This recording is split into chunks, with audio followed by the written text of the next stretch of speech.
Bonjour à tous, merci d'être ici en ce dimanche réunis.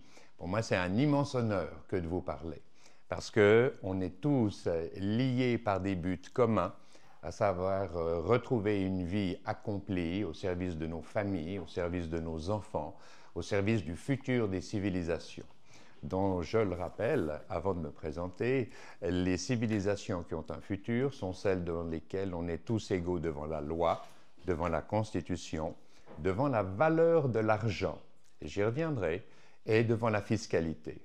Alors ça peut paraître un peu bizarre, mais ce sont les mamelles de ce qui fait le futur et le succès d'une civilisation.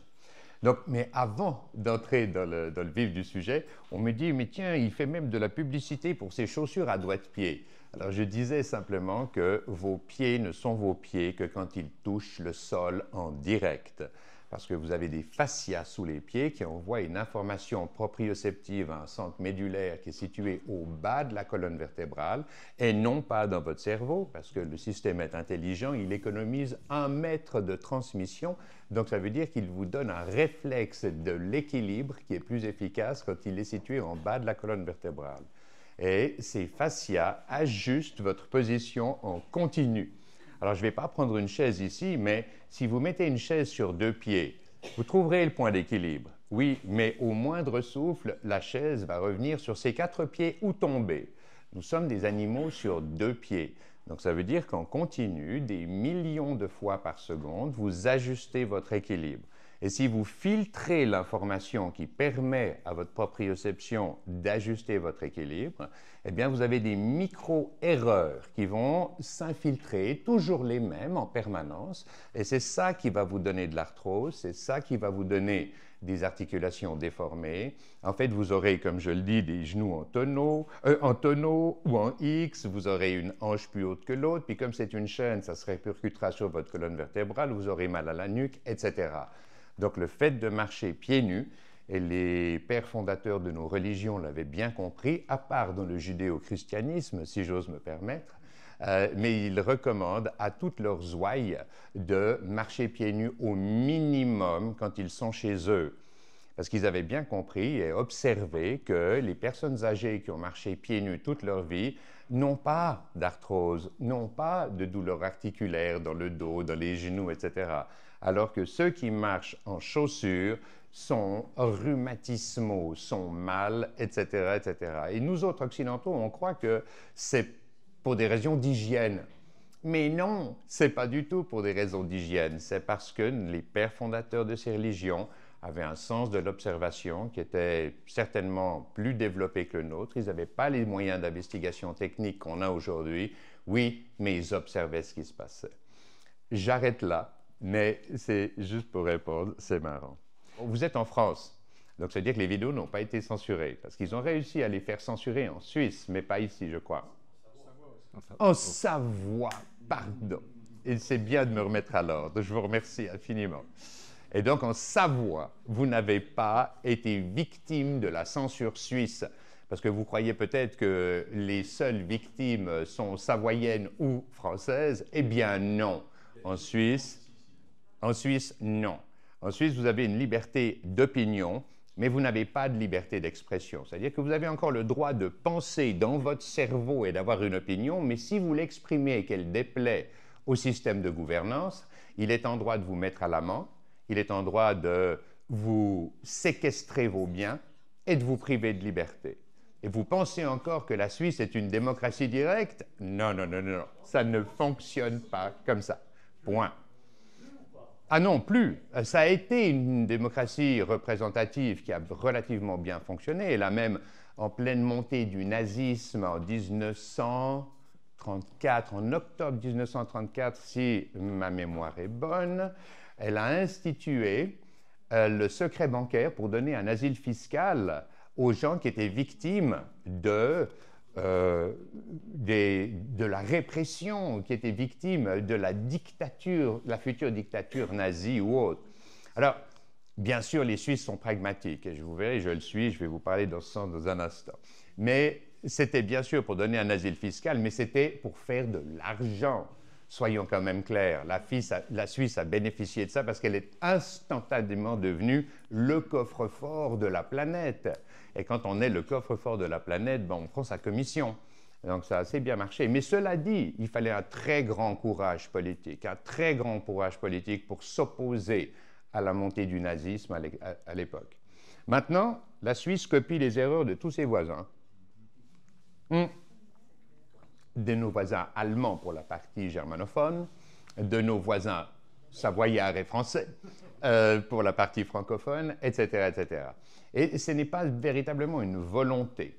C'est parce que ça rapporte de l'argent et que les gens qui sont au pouvoir, qui sont nos politiciens, nos alliés quelque part, aujourd'hui ne le sont plus vraiment, c'est un état de fait, mais ils sont tenus pieds et poings liés par les mauvaises fondations, qu'elles soient constitutionnelles et légales, qui les obligent littéralement à utiliser le système pour ce qu'il peut leur rapporter à titre personnel, parce que s'ils ne le font pas, leur compétition va immédiatement les remplacer, les virer, et ils perdront leur qualité de vie, leur capacité d'éduquer leurs enfants, de les envoyer dans les meilleures écoles, d'avoir les plus belles maisons, d'avoir les plus belles voitures, etc. Simplement, le système a été poussé à son extrême. Et si vous croyez que c'est différent en Suisse d'ailleurs, oui, en Suisse c'est un peu plus lent. Parce que c'est vrai qu'on a le pacte du Grütli qui date de 1291 ou 1291 et qui est un pacte d'alliance, mais qu'on considère comme l'acte fondateur des constitutions, de la Constitution suisse. Donc on a un peu plus d'ancienneté, parce qu'il est vrai que, excusez mes amis français, savoyards, que quand la Suisse fête son 700e, la France fête son bicentenaire. Alors la France a été beaucoup plus efficace par définition, puisqu'elle est le moteur de l'expansion de toutes les démocraties à une échelle européenne. Merci la France. Comme me disait un de mes amis, rédacteur en chef d'une grande publication à Londres, il disait « Where France goes, Europe follows ». Ça veut dire que là où va la France, d'un point de vue philosophique, d'un point de vue même ingénierie, à tellement de niveaux, l'Europe suit. Et je rappelle quand même que l'idée même de l'Europe ne vient pas de nos amis anglais, ou de nos amis allemands, ou de nos amis italiens. Ah non, non, non, non, c'est une idée française. Et dans son implémentation, elle a été mal déclinée, on s'est bien compris, mais ça reste une idée française. Voilà. Donc aujourd'hui, j'ai ici la Constitution savoyenne. La dernière. Une constitution. La dernière. Une constitution savoyenne. Savoisienne. Merci. Parce que des fois, je dis savoyarde, mais c'est pas juste. Ou bien... C'est les Français qui nous ont imposé ce vocable, mais savoisienne, ça nous vient de Saint-François de Sales. Merci infiniment. Donc, ce sera savoisienne avec le Y en rouge pour justement rappeler ceci. Et d'abord, je vous félicite. Ouais. Parce qu'une constitution, c'est la poutre faîtière de l'édifice de gouvernance dans lequel nous vivons tous. C'est la poutre faîtière qui soutient ce qui constitue 99,9% de l'environnement dans lequel nous vivons tous. Et avant de parler de constitution, je vous rappelle que, en tant qu'être humain, tout ce que vous avez autour de vous et qui fait votre vie aujourd'hui a été écrit et créé par des êtres humains. Oui, il y a de temps en temps un loufoque qui vit sous yourte, vous savez, dans des forêts ou dans des montagnes. OK, mais pour la plupart d'entre nous, si vous regardez l'endroit où on est, c'est de l'architecture humaine, c'est des voitures qui vous ont transporté jusqu'ici, c'est un cadre légal qui vous permet de les utiliser, un cadre d'assurance et autres. Donc, ça a été écrit et entièrement réalisé par des êtres humains. Et si vous croyez que c'est immuable, vous faites une erreur colossale, car la seule constante dans l'univers, c'est le changement. Toujours. Et l'essentiel, c'est de faire de ce changement votre allié, votre arme pour permettre d'être adapté à l'environnement dans lequel vous choisissez de vivre. Et je l'explique dans une partie du livre, j'avais écrit autre chose sur la neurophysiologie de l'éthique avec mon père, professeur de médecine, etc. Et le système langagier, je vais pas commencer à vous parler du système langagier ici, mais ça me ferait super plaisir de pouvoir, nous a donné une autonomie de pensée qui a pris son indépendance du support biologique dans lequel elle s'opère. C'est-à-dire que vous recréez la réalité concrète dans laquelle vous êtes par l'intermédiaire de la symbolique langagière qui agit comme un filtre entre vous, votre perception de la réalité, et la réalité concrète. Donc vous ne réagissez plus à la réalité concrète en direct comme un chien, un chat. Non, vous l'interprétez à travers le système langagier. Et ça vous oblige à la recréer en interne. Et c'est ce qui vous donne votre conscience, c'est ce qui vous donne votre capacité de déterminer votre finalité, de déterminer l'environnement, et j'y reviens, dans lequel nous évoluons tous aujourd'hui.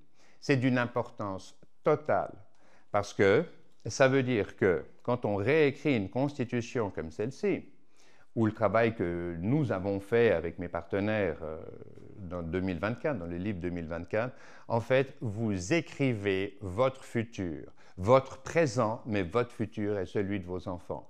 Et c'est entièrement votre responsabilité. Ça n'est jamais la responsabilité de l'autre. Vous n'êtes pas dans une série Netflix en train de me dire « Oh, voilà, il va se passer ceci ou cela ». Non, non. Vous écrivez chaque mot de l'environnement dans lequel vous souhaitez vivre. Bref, le point est que la Constitution est la poutre faîtière de tout l'édifice dans lequel nous vivons. C'est nous qui l'écrivons. Ça n'est en aucun cas des technocrates, des avocats, des politiques qui n'écriront que les règles qui les confortent dans leur position. Ça ne peut pas fonctionner. Et encore une fois, arrêtons de le leur reprocher. Non, il n'y a rien à reprocher à ça. C'est normal, votre gène s'exprime pour vous donner la meilleure capacité d'exploiter l'environnement dans lequel vous baignez.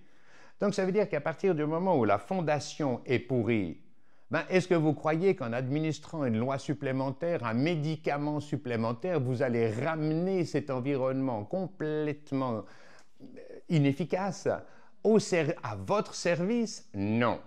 Le système doit mourir et en ce sens, la mort est le plus beau cadeau de la nature parce que seule la mort autorise la renaissance.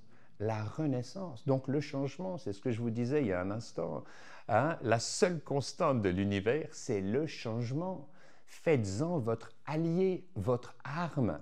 On dit toujours que c'est pas dans le changement, ce qui est douloureux, le changement n'est pas douloureux, c'est la résistance au changement qui est douloureux. Parce qu'on se pose des tas de questions, on est tellement pieds et poings liés dans nos hypothèques, nos leasings, l'écolage de nos enfants et ceci et cela, qu'on résiste parce qu'on se dit « Ah oui, mais je vais perdre ci, puis je vais perdre ça ». Or, le seul risque d'une vie d'être humain, c'est de ne pas prendre de risque, de ne pas utiliser le changement et de continuer à y résister. Ça, c'est douloureux. Ça fait mal.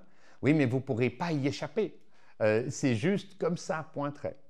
C'est l'étape ultime de ce que j'appelle parfois la décadence religieuse. C'est exactement ce qui se passe dans nos démocraties. On concentre le pouvoir essentiellement financier, donc la valeur de votre travail, dans les mains d'un tout petit nombre qui, de par le cadre légal et constitutionnel, se sont donné la légalité de vous prendre ce que vous produisez. Alors évidemment, on vous le vend en vous disant, c'est le modèle de la Cosa Nostra, en fait, de la mafia. C'est je te protège, mais tu vas me payer. Et je vais te protéger du CO2 parce que c'est le moteur du réchauffement climatique. Je vais te protéger de la maladie par les assurances. Je vais te protéger de l'accident par d'autres assurances. Je vais te protéger de ta maison qui va brûler. Mais pour tout ça, tu vas me payer, mon gars. Et ça protège que dalle. Mais la plupart des gens continuent à avoir peur toute leur vie d'événements qui n'arrivent jamais. C'est le modèle de nos démocraties occidentales aujourd'hui. Hein? À Boston, à Chicago, à New York, les forces de police, à l'époque le FBI, a dépensé des milliards pour lutter contre la Cosa Nostra, contre la mafia. Et c'est pourtant le modèle de nos gouvernements actuels. Je te protège, paye-moi. Mais je vais te protéger contre des dangers que j'ai inventés de toutes pièces. Je vous rappelle une chose, c'est que quand vous faites le plein de votre voiture, vous mettez 100 € dans votre réservoir. Il y en a 80 pour l'État. Et que vous le vouliez ou non, on a des... Le prix du baril, il était à 60 il y a quelque temps. Je ne sais même pas à quel niveau il est en ce moment, on s'en fiche. Il était à 100 $, il descend à 60. Est-ce que le prix à la pompe a varié d'1 centime? Eh bien, évidemment pas. Parce que c'est juste une opportunité pour l'État de se saisir de la valeur de votre travail, de votre argent, de vos économies. En Espagne, le litre de 125, il était à 1,15 €. Donc vous voyez la différence. En Russie, il est à moins de 60 centimes. Eh oui. Donc, il y a une forme de respect des citoyens et dans les Émirats et autres, c'est encore moins cher. Non, mais d'un point de vue, là, je parle uniquement d'un point de vue financier.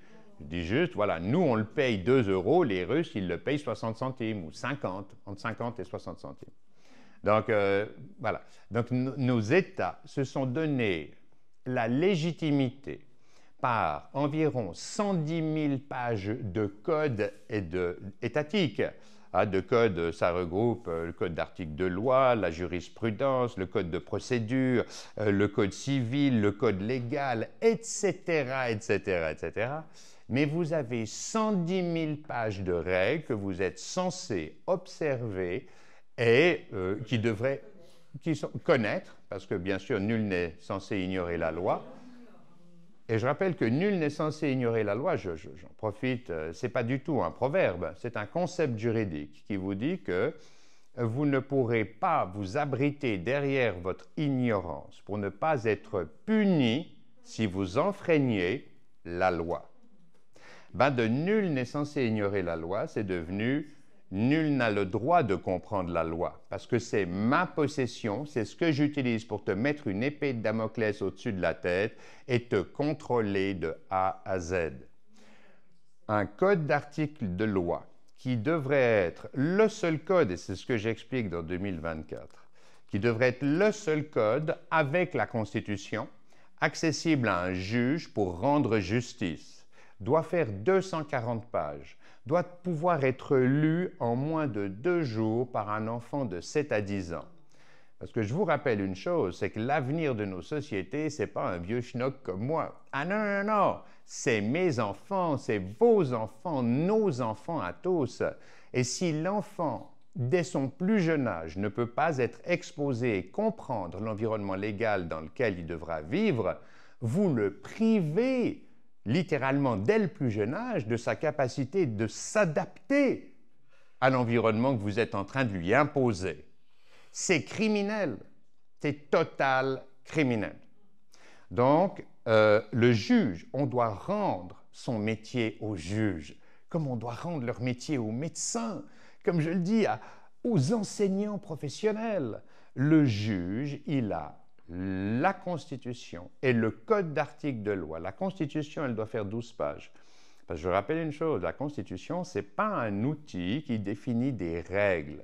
Non, ça nous donne les valeurs que nous avons tous choisies pour vivre ensemble, pour exprimer notre capacité collaborative, coopérative, comme le dirait Étienne Chouard, dont on a parlé tout à l'heure, pour nous redonner notre robustesse. Et ça ne sert qu'à ça. Donc, c'est 12 pages. Le code d'articles de loi, il doit faire 240 pages, mais pas une de plus. Sinon, le code d'articles de loi n'est tout simplement pas accessible à nos enfants.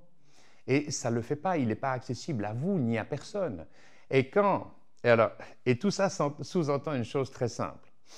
Je reviens un peu en arrière. Les premières communautés humaines, qui faisaient toujours entre 50 et 100 individus, jusqu'à 150 de temps en temps. Elles ont toujours extraordinairement bien fonctionné. Pourquoi? Parce qu'elles nous ont fait passer du dernier des charognards au top prédateur de la planète en moins de 400 000 ans. Ah, c'est quand même pas mal, hein? Il n'y a pas d'autre exemple dans le monde du vivant sur cette Terre qui a fait un saut évolutif en si peu de temps. Pourquoi est-ce que ça fonctionnait? Parce qu'on s'est doté du langage. Donc, c'est le moyen d'expression ultime sur la planète aujourd'hui, soyons clairs. Et tout le monde se connaissait. Il y avait un principe de tiers regard. Ce n'est pas de la transparence, c'est un principe de tiers regard, où chacun connaissait son voisin. Chacun connaissait ses enfants, les grands-parents et tout le monde. Chacun connaissait la fonction de l'autre, sa valeur ajoutée, sa contribution au sein d'une communauté. Et soyons clairs, moi je me valorise à travers ce que je fais pour les autres. Je ne me valorise pas à travers ce que je fais pour moi. Ce que je fais pour moi, c'est mes fonctions biologiques. Je mange un truc, je vais aux toilettes, j'ai une certaine hygiène, je me déplace ici et là. Non, je me valorise à travers ce que je fais pour ma communauté, à travers ce qu'on fait ensemble en ce moment. Donc, tant que la communauté ne dépasse pas 150 individus, tout le monde se connaît, c'est bon. C'est bon. Dès que ça dépasse 150 individus, sous l'impulsion de la révolution agricole, évidemment, de la création des premières grandes villes, ben, on perd cette transparence ou ce tiers regard. Ben, ce n'est même pas de la transparence, c'est le tiers regard. J'en reviens au cadre légal, on ne va pas perdre le fil. Le cadre légal doit obligatoirement, c'est un service social, à vocation sociale. Hein, le cadre légal, ça sert à qui? Ça sert à nous, le peuple.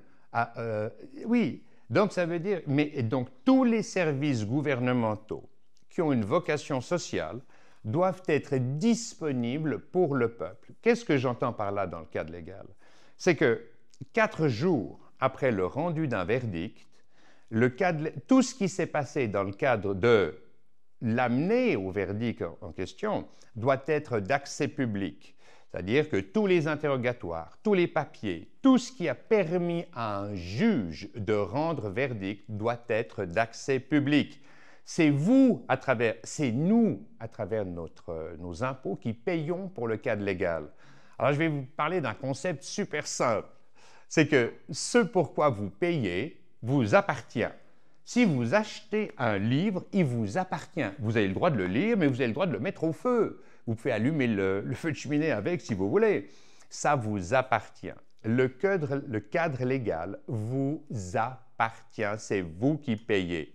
Donc, vous avez droit à un droit de regard, un droit de tiers regard sur tout ce que produit un outil qui vous appartient et qui sert le peuple.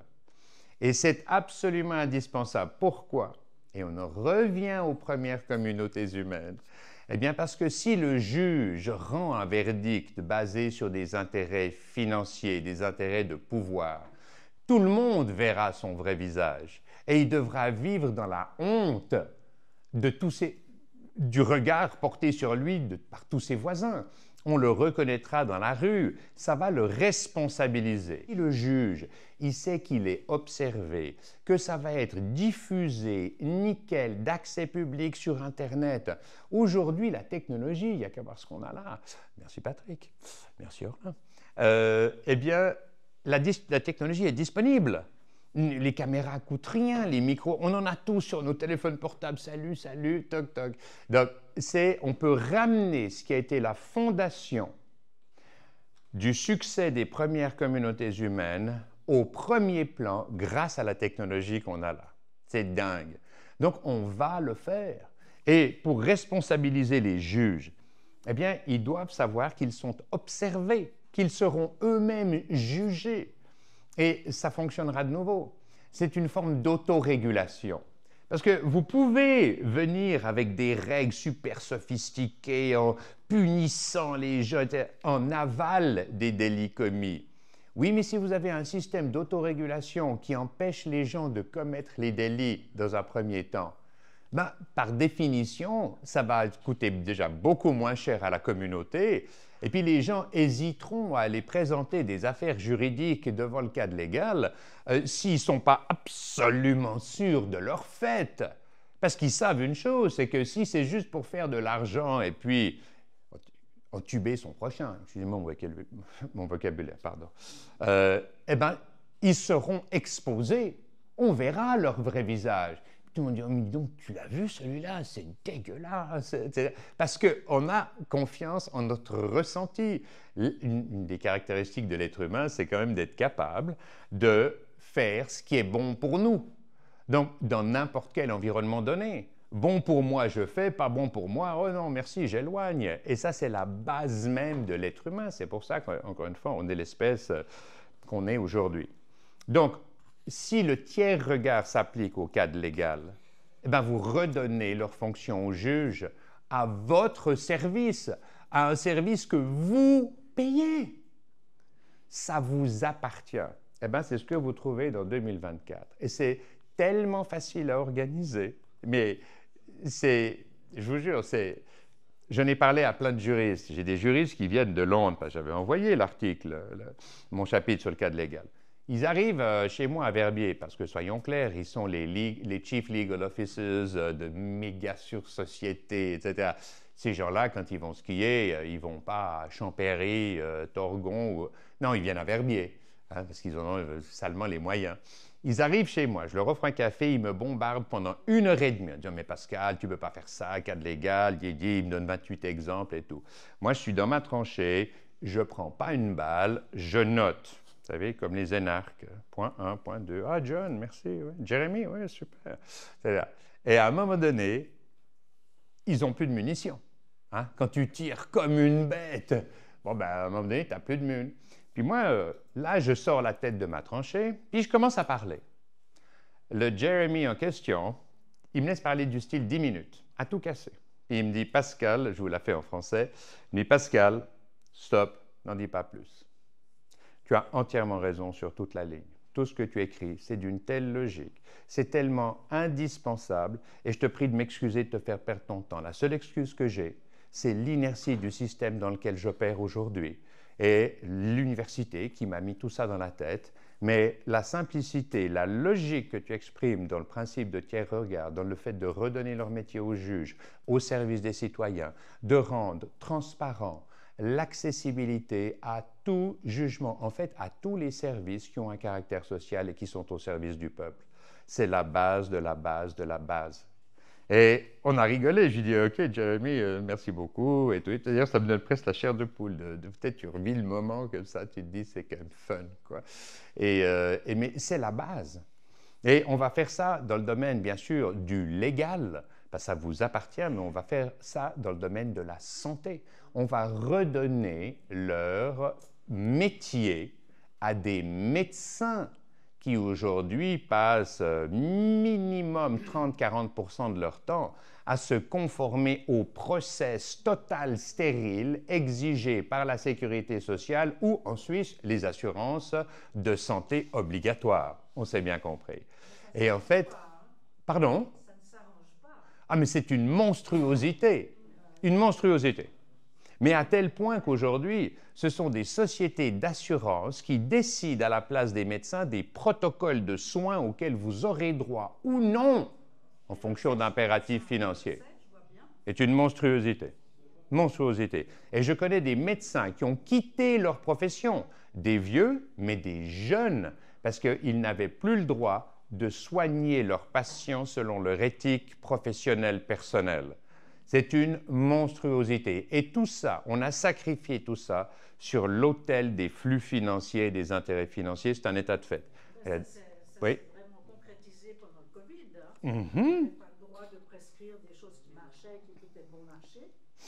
Tout ça pour favoriser l'émergence d'un pseudo-vaccin. Mais je vous adore. Et je dois dire que, petite expérience personnelle, oui. C'est que j'ai été extrêmement choquée de voir que pratiquement tous mes collègues marchaient là-dedans. Mais bien sûr. Et qu'on était une petite minorité à se poser des questions, à dire mais c'est juste pas possible. Oui.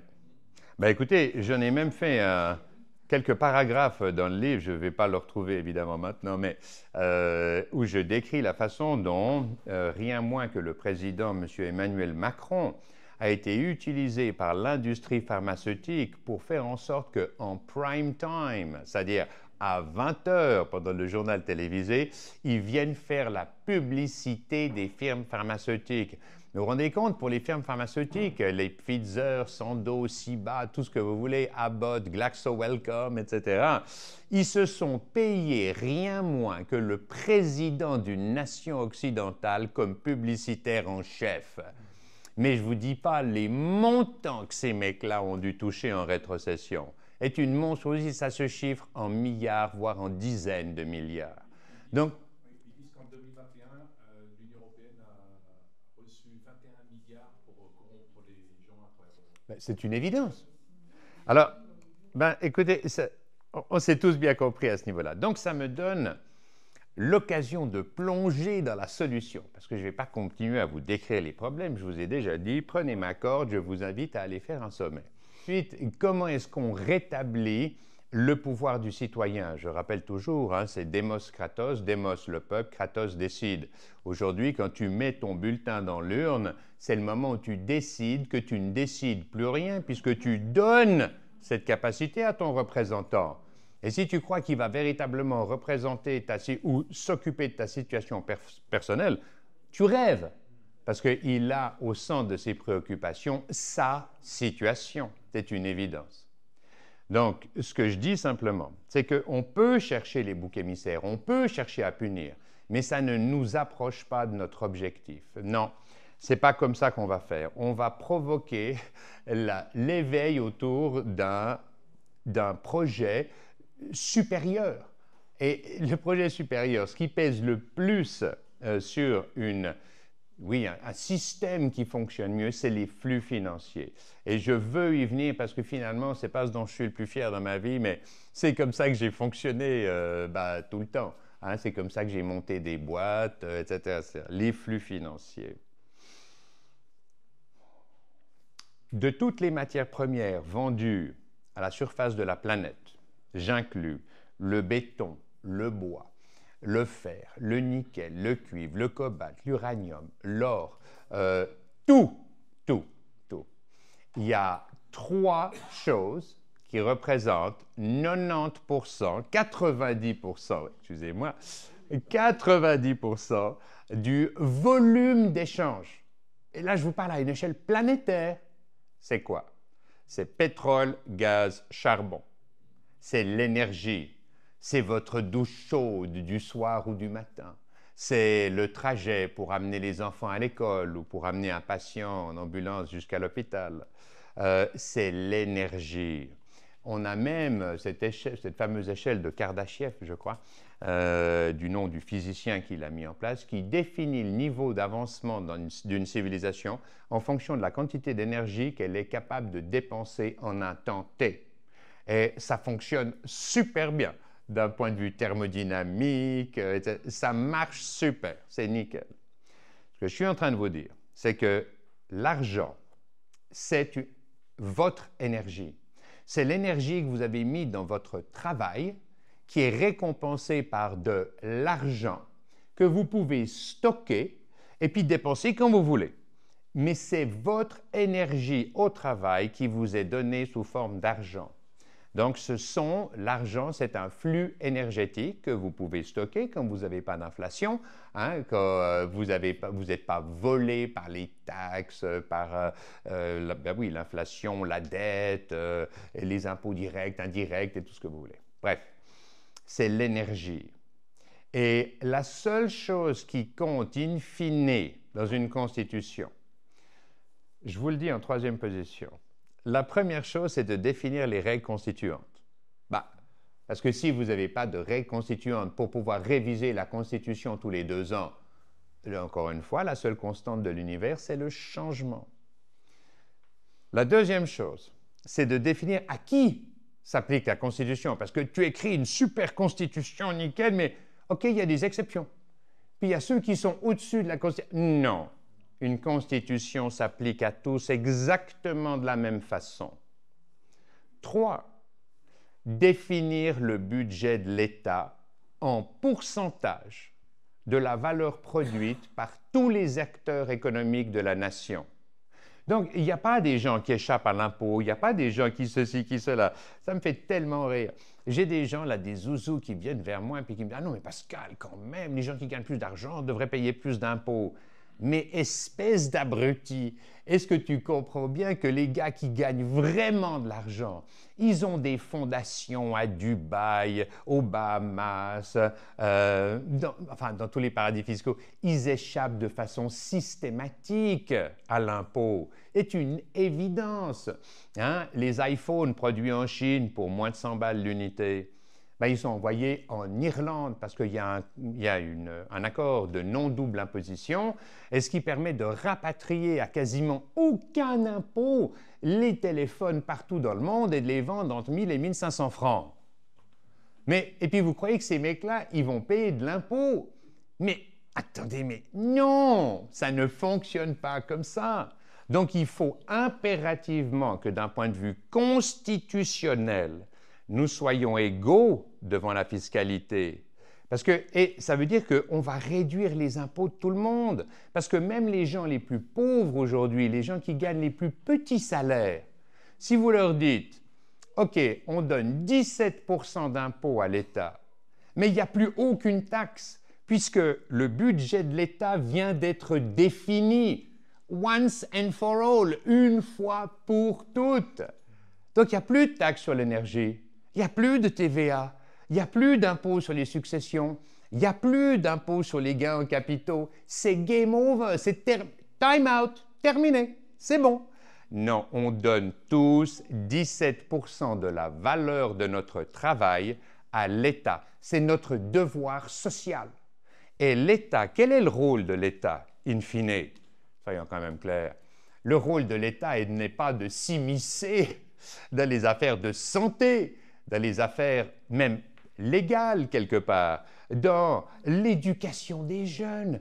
Comment est-ce que l'État s'est approprié l'éducation des jeunes en lieu et place des parents?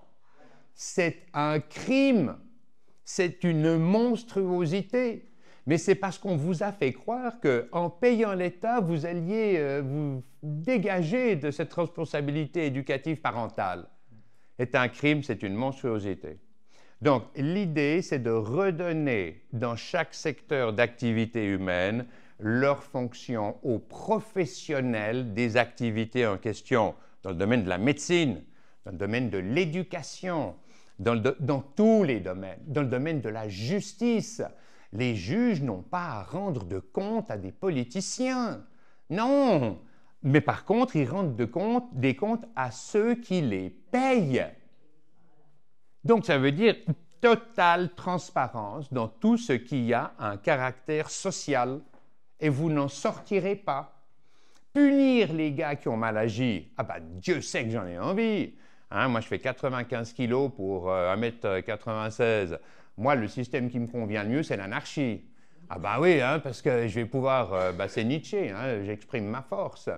Et puis la force physique a quand même de temps en temps de l'importance, qu'est-ce que vous voulez que je vous dise?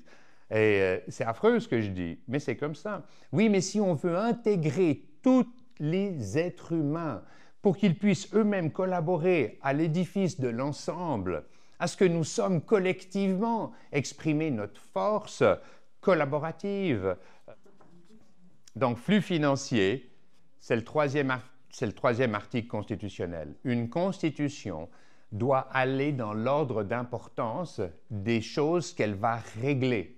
Donc, les flux financiers entre les producteurs de richesse que vous êtes, que nous sommes, que la classe moyenne, on est les seuls centres de profit. Le gouvernement, c'est un centre de coût. Alors, il nous est super utile parce qu'il est le gardien, entre guillemets, des règles qui nous unissent. Oui, mais c'est nous qui produisons cette richesse. Donc, je finis juste là-dessus. On parlera d'autres articles constitutionnels parce qu'ensuite, ça passe par certains détails comme la liberté d'expression, l'interventionnisme étatique, justement, dans le cadre de la santé, dans le cadre de l'éducation, dans le cadre légal, etc. Et on pourra en reparler tout à l'heure. Comment est-ce qu'on y arrive? Ça, c'est le bon plan, hein? Comment est-ce qu'on y arrive? Ah ben tiens, j'ai fait 2 marque-pages là-dedans, tu vois, juste pour voir le truc. En fait, c'est assez simple, là, tu vois. Attends, je vais vous montrer un truc. Là, j'ai quand même un livre, j'ai mis quelques années à l'écrire quand même, n'est-ce pas? Et pour déboucher à ce que j'appelle notre feuille de route. Ben, tu vois, sur 424 pages, la feuille de route, c'est ce tout petit truc qui est ici. D'accord? C'est, je ne sais pas combien de pages, en fait. Laisse-moi regarder. On a... Oh, c'est 15 pages. 15 pages. État, point 1, point 2, point 3, point 4, point 5, résultat garanti. Et je peux me permettre d'avoir ce niveau d'arrogance et je vous prie de m'en excuser parce que j'ai pratiqué. Parce que j'ai... Ah bah oui, extraordinaire. Ah mais vous êtes dingue, j'adore. Merci infiniment. Je n'ai même pas besoin de m'occuper de ce qui se passe à l'écran, c'est fabuleux. Et l'idée, c'est qu'on a le mouvement du 10 septembre qui vise à débrayer le citoyen de toute activité économique pour faire en sorte que les gens qui se nourrissent de votre activité économique soient mis à mal. Parce que vous devez bien comprendre une chose, vos politiques, on peut leur reprocher encore une fois plein de choses, mais ils existent par votre acceptation que vous avez de donner la valeur de votre travail à ces gens-là. Mais sans cette valeur de votre travail, c'est même pas qu'ils sont mauvais, les gars sont inexistants, ils n'existent plus. Donc, le mouvement du 10 septembre, ah mais moi quand je vois un truc comme ça, je me dis, putain, pardon, je me dis, nom de bleu, c'est ce que j'ai écrit il y a quelques années déjà, voilà, et c'est en train de se mettre en place. Et vous savez quoi, la beauté du geste, c'est que ça vient de la France. Une fois de plus, where France goes, Europe follows. Et ça vient de la France. Alors, je me permets quand même. En fait, ça vient de Chine. Après Tiananmen, il a fallu une dizaine d'années pour que les gars comprennent que l'inertie de la dictature dans laquelle ils vivent ne fera aucun cadeau. Et que la seule façon de s'en tirer, c'est le lying flat, c'est-à-dire rester allongé à plat dans son lit, ne participer à l'économie que 2 mois par année pour se payer un toit sur la tête, de quoi manger et une connexion Internet, parce que c'est quand même assez cool de regarder ce qui se passe dans le monde quand même. Et le résultat, on ne travaille plus. On ne paye aucun impôt. Ils appellent ça aussi le let it rot, laisse-le pourrir. Okay? Laisse l'économie pourrir. Ils ne veulent pas nous donner ce qui nous permet d'avoir une vie accomplie, de produire des sociétés, de produire de la richesse, de nouveaux produits, les services qui seront utiles aux générations de demain. OK, ils ne veulent pas nous laisser faire ça, ils veulent uniquement le pouvoir pour eux. Laisse-les moisir, pourrir. Et c'est exactement ce que nous devons faire. Donc, mais ça vient seulement en 3e. Oh non, pardon. Enfin bref, c'est dilué en 5 points. Parce qu'il faut d'abord interrompre tous les flux financiers qui vont en direct en direction de l'État. C'est la première chose que vous faites. Donc, vous refusez de payer les impôts, vous refusez de payer les amendes d'ordre, vous refusez... Alors, bien sûr, moi, quand j'ai commencé à faire ça, parce que je me permets quand même de dire une chose à titre personnel maintenant, c'est que je ne vous propose que ce que j'ai déjà testé. Jamais vous me verrez arriver vers vous avec une théorie, je vous dis « Ah oui, alors faites comme je dis, mais pas comme j'ai fait. » Ah non, non, non, non, non. Moi, j'ai commencé par faire, j'ai été tester le truc, et puis voilà. Et aujourd'hui, vous avez devant vous l'homme le plus pauvre de Suisse, littéralement. Ben oui, je suis en acte de défaut de bien. J'ai éliminé, je n'ai plus aucune propriété immobilière, je n'ai plus de voiture. On me met un véhicule à disposition, c'est très aimable. Mon téléphone, mes computers, plus rien n'est à mon nom. Donc, je n'ai plus de fil à la patte. Et j'ai installé cette logistique pour une raison qui est très simple. C'est que, rappelez-vous le livre de la guerre de Sun Tzu, qui vous dit « Ne combat jamais un adversaire qui n'a rien à perdre, car tu es déjà vaincu. » C'est game over pour toi. Donc, je me suis mis dans cette situation. Et c'est pour ça que je peux me permettre d'écrire ce truc-là. J'ai été attaqué en diffamation, blablabla. J'ai des tas d'anecdotes avec les présidents de tribunaux et tout. C'est super marrant d'ailleurs. Mais on ne va pas les faire ici. On en parlera peut-être un peu plus tard si vous le souhaitez. Mais j'ai dû me défaire de tout. Parce que sinon, ils me tiennent. Et tant qu'ils me tiennent, est-ce que je peux me mettre à votre service? Est-ce que je peux me valoriser à travers ce qu'on fait ensemble? Ben non, ça ne va pas le faire, les gars. Ah non, ça ne marchera pas. Donc, c'est une question de logistique. Et les guerres ne se gagnent pas sur la stratégie. La stratégie, c'est ce qu'on enseigne aux têtes blondes universitaires, c'est super chouette, etc. Oui, non, mais une guerre se gagne sur la logistique, uniquement sur la logistique. Donc, si vous mettez vos armes aux bonnes positions, vos munitions aux bonnes positions, et que un bon guerrier gagne la guerre et part à la bataille ensuite, hein, la partie fun de l'affaire. Donc, la feuille de route, c'est quoi? Je vous l'énonce tel que je l'ai écrit ici dans le livre. Donc, voilà ta feuille de route. 1. Interrompre de façon provisoire les flux financiers des citoyens vers les États. C'est la première chose. Tu les prives du moteur de l'action, hein, le nerf de la guerre, l'argent. 2. Mettre nos économies à l'arrêt plusieurs jours par mois. 10 septembre. C'est ce que les Français proposent aujourd'hui. C'est délire. Non mais, excusez-moi, mais moi, ça m'enthousiasme, c'est fabuleux. Encore faut-il que ce soit compris dans une forme de continuité. Ça peut pas être... Tu ne peux pas donner... Quand tu as un patient qui est malade, qui a une multipathologie, ben, tu ne peux pas donner juste un médicament et puis espérer que ça va soigner tout. Ah non, non, non, ça ne va pas se passer comme ça. Il va falloir intervenir un petit peu là, un petit peu là, un petit peu là, un petit peu là. Bref. Donc, mettre nos économies à l'arrêt plusieurs jours par mois, je vais le décrire dans un instant. 3. Pousser nos services sociaux en sur-régime dans le but avoué de les mettre en faillite. Parce qu'on nous a promis monts et merveilles, hein, la santé. Mais regardez ce que la santé est devenue, avec tout le respect que j'ai pour le corps médical. Regardez ce que la santé est devenue en France.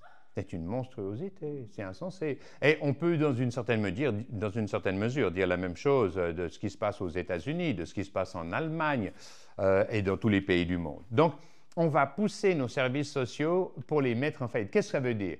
Ça veut dire que dans le cadre du débrayage économique, on va se faire porter malade.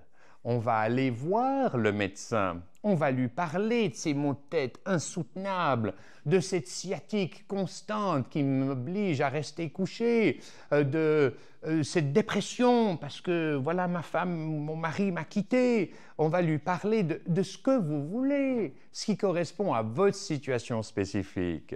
Mais vous vous faites faire les arrêts de travail, vous stimulez les assurances perte de gains, tout ce que vous voulez, mais utilisez le système et s'ils ne veulent pas payer, envoyez des courriers, prenez-les à leur propre piège administratif qui doivent ouvrir 10 nouveaux dossiers par jour puisqu'ils ont mis en place tous les process pour ça.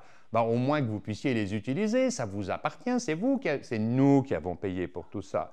Donc, vous les prenez à leur propre piège financier administratif et vous faites un truc comme ça. Donc, vous poussez les services sociaux en sur-régime. Ensuite, il y a un truc, évidemment, un peu ma spécialité, c'est de retirer ton argent du système bancaire pour protéger la valeur de tes économies. Parce que soyons quand même clairs sur un truc ici. Quand vous mettez votre argent à la banque, vous le prêtez d'un point de vue juridique, la banque considère que vous leur prêtez votre argent. Donc, quand tu prêtes ton argent à quelqu'un, ben, ça appartient à la personne qui vient de le recevoir. Donc, d'un point de vue juridique, cet argent ne vous appartient pas. C'est-à-dire que si l'État décide d'en ramasser une partie, comme ça s'est vu à Chypre, par exemple, il y a quelques années, où ils ont pris 10% sur tous les comptes qui avaient plus de l'équivalent de 100 000 euros. Donc, ça veut dire que l'État s'est donné, de façon totalement illégitime, mais légale, s'est donné le droit de ponctionner, de vous voler de façon systématique. Donc, ça veut dire quoi? Vous mettez votre argent à la banque vous le doit. Ah oui, mais il n'est à vous que quand vous le retirez de votre compte en banque, quand vous allez acheter des petits lingots d'or ou d'argent, que vous mettez dans votre poche, puis vous rentrez à la maison avec, merci beaucoup. Mais d'ici là, il ne vous appartient pas. Vous avez travaillé toute une vie, vous avez 200 000 euros d'économie, 500 000 euros d'économie, ça ne vous appartient pas tant que c'est à la banque. Donc, et j'ai fait un petit truc, j'explique, parce que les gens, des fois que je leur raconte un truc comme ça, ils me disent « Pascal, c'est déraisonnable ce que tu dis et tout ». Non, c'est la réalité des faits. Et l'essentiel, c'est d'aller marcher. Je me permets de faire un petit lien.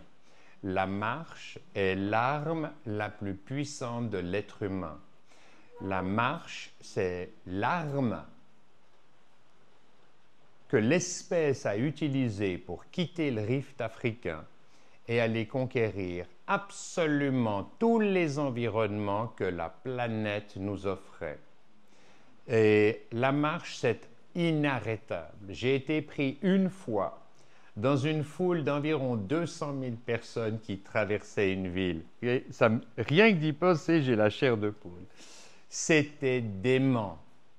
Et quand vous avez 200 000 personnes qui se déplacent à l'unisson, l'économie s'arrête, les trains s'arrêtent, il n'y a plus de transport public, il n'y a plus de restaurants, il n'y a plus d'école, il n'y a plus rien. C'est... L'homme est soudoyable. À chaque fois qu'il y a eu des mouvements, Oui. des groupuscules qui ont dirigé tout ça et qui se sont... Exemple, gilets jaunes. Gilets jaunes, les agriculteurs, Mais oui. toutes les dernières révolutions qu'on a eues, on était là. Allez, Alors, je te réponds. Mais c'est toujours des intérêts financiers. Rappelle-toi toujours, le salaire, est-ce qu'on te donne pour te faire oublier tes rêves? Et le salaire, moi je le vois au niveau de mes enfants, c'est dément. Dès qu'ils touchent un petit salaire, ils sont capables de faire n'importe quoi, d'abandonner tout leur allant, tout leur enthousiasme. Ils touchent un peu d'argent, donne-y, donne-y. Non mais c'est dément, c'est dément. Donc oui, c'est totalement vrai.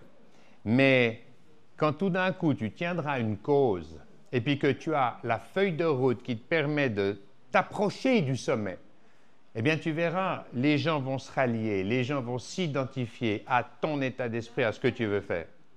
Mais total, total, total. À la route du sel, entre autres. Ben Ou bravo! en Inde, les marches en terre, par exemple. J'adore. Oui, ben, en Inde, il n'y a pas si longtemps, pour la prise des J'ai une photo de Mahatma Gandhi qui quitte chez lui pour la marche du sel. Il est avec 3 copains. Tant 3 copains. Et ils y vont. Ils s'en foutent. Et ils y vont. Quelques semaines ou quelques mois après, ils sont 4-5 millions. Bon, c'est à l'échelle de l'Inde.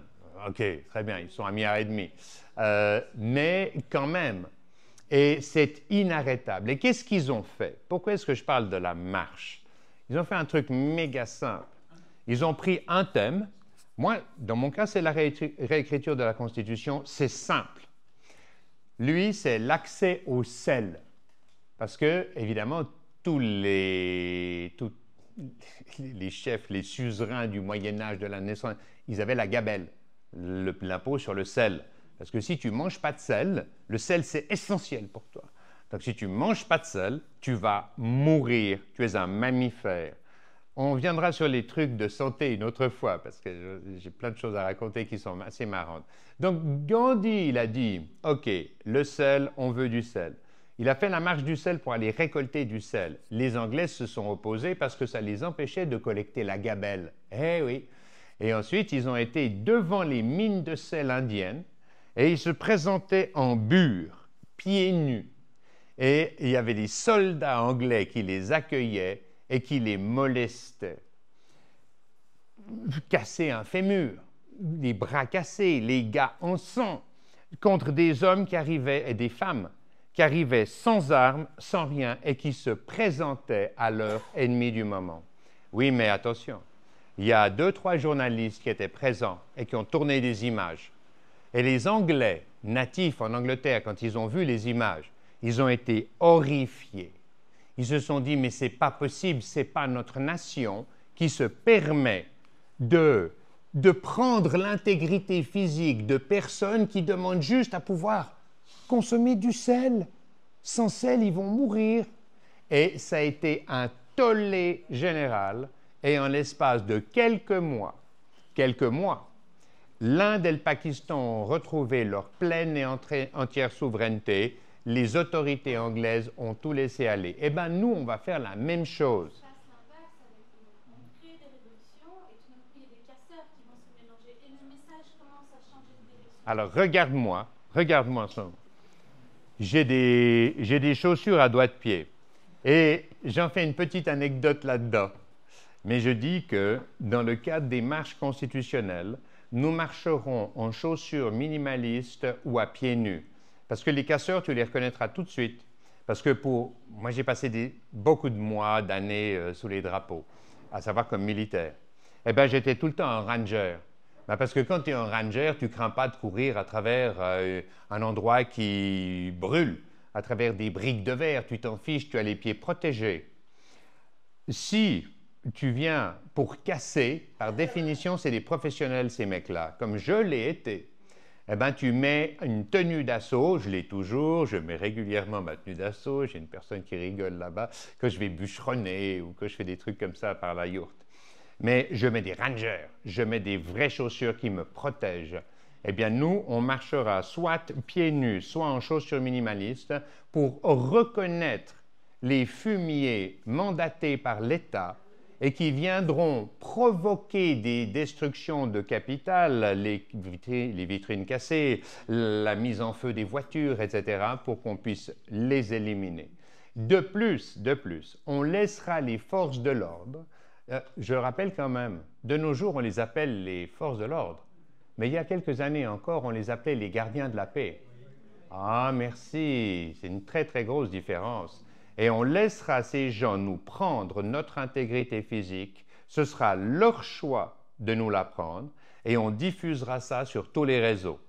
Et grâce au système que, entre autres, mes collègues ont mis en place, moi, aujourd'hui, je peux vous faire des lives qui sont diffusés sur YouTube, TikTok, X, Telegram, bref, c'est du live. J'ai un bouton à presser et c'est live sur toutes les plateformes. Et on exposera la violence légale de l'État. C'est leur choix. C'est eux qui ont décidé de faire ça. Et le reste des citoyens s'insurgeront parce qu'on ne voudra jamais être les complices d'une action comme celle-là. Non.